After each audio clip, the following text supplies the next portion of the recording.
आज के एपिसोड में हम एक बहुत इंटरेस्टिंग और इम्पॉर्टेंट किताब पर बात करने वाले हैं, beyond good and evil. German दार्शनिक फ्रेडरिक नीत्शे की एक प्रमुख कृति है, जिसमें उन्होंने पश्चिमी दर्शन, नैतिकता और परंपरागत मूल्यों की गहन समीक्षा की है।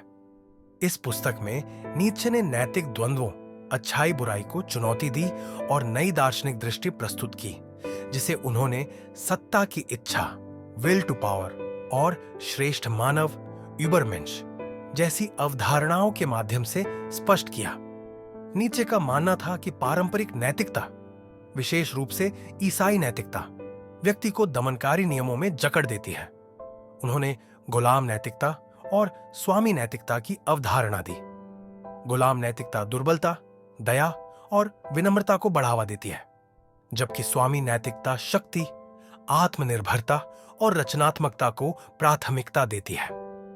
उनका तर्क था कि समाज को सशक्त और स्वतंत्र सोच वाले व्यक्तियों की आवश्यकता है, न कि ऐसे लोगों की जो केवल सामाजिक नियमों और धार्मिक आदेशों का पालन करें।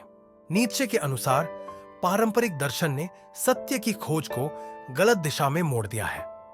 प्लेटो और कांट जैसे विचारकों ने वस्तुनिष्ठ सत्य, ऑब्जेक्टिव ट्रूथ की धारणा प्रस्तुत की, जबकि नीत्शे का मत था कि सत्य व्यक्ति की व्याख्या और शक्ति की इच्छा का परिणाम है।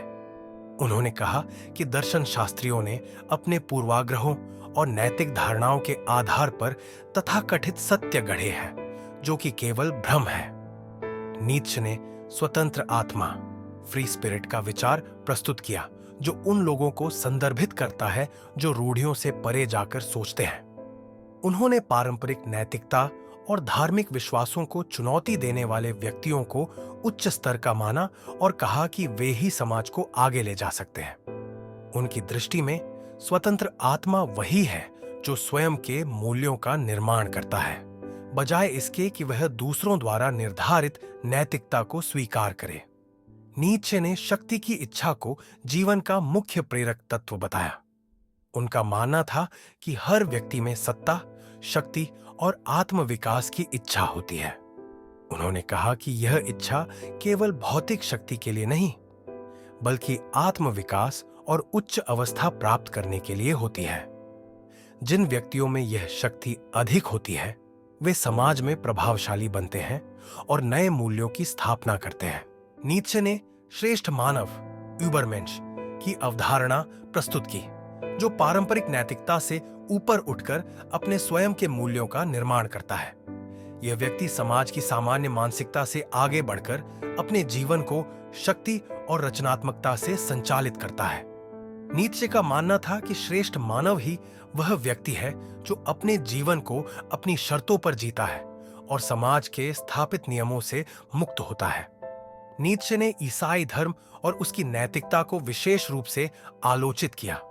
उन्होंने इसे एक ऐसी विचारधारा बताया जो कमजोरों को बढ़ावा देती है और मानव की स्वाभाविक प्रवृत्तियों को दबाती है।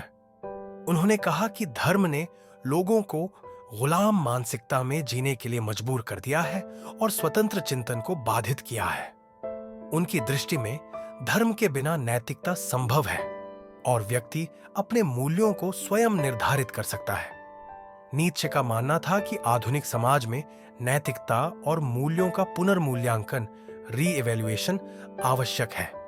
उन्होंने सभी मूल्यों का पुनर्मूल्यांकन, रिवैल्यूएशन ऑफ ऑल वैल्यूज का सिद्धांत दिया, जिसमें उन्होंने कहा कि पुराने नैतिक नियमों को तोड़कर नए मूल्यों की रचना की जानी चाहिए।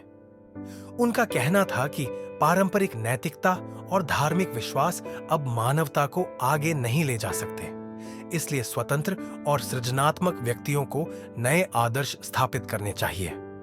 बियॉन्ड गुड एंड ईवल में नीत्शे ने पश्चिमी नैतिकता, धर्म और पारंपरिक दर्शन पर गंभीर प्रश्न उठाए। उन्होंने नैतिकता की सीमाओं से परे जाकर एक नई सोच विकसित करने का आह्वान किया।